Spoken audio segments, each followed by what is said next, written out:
আসসালামু আলাইকুম। আজকের রেসিপি শুধুমাত্র হালুয়া প্রেমীদের জন্য। যারা হালুয়া খেতে পছন্দ করে তাদের জন্যই আজকের রেসিপি। আজকে আপনাদের সাথে শেয়ার করব গাজরের হালুয়া কিভাবে খুব সহজে মজা করে তৈরি করবেন। এজন্য প্রথমেই আমি গাজরগুলো ভালো করে ধুয়ে ছোট, ছোট পিস করে কেটে নিয়েছি। এখন চুলায় একটা প্যানে গরুর দুধ বসিয়ে দিলাম। যখন দুধটা একটু গরম হবে এর ভিতর দিয়ে দিলাম গাজরগুলো।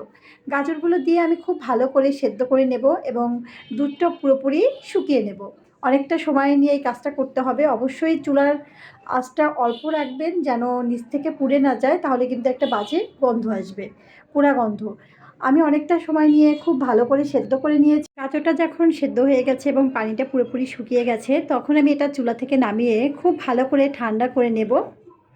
এবার একটা ব্লেন্ডারের জারে নিয়ে খুব মিহি করে পেস্ট করে নেব।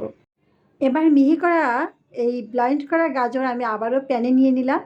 তারপর এখানে দিয়ে দিলাম চিনি। চিনিটা যে যার স্বাদ মতো দিবেন। এবার চুলাটা অন করে অনবরত নাড়তে থাকবো যতক্ষণ না পর্যন্ত এই হালুয়াটা ঘন হয়ে আসে। এভাবেই এখন চুলাটা অন করে নাড়তে থাকবো।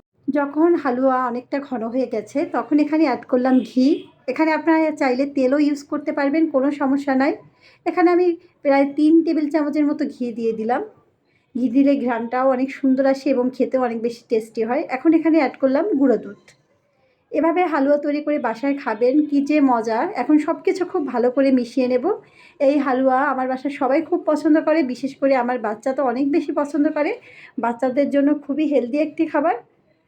এভাবে নাড়তে নাড়তে একদম এখন ঘন করে নেব।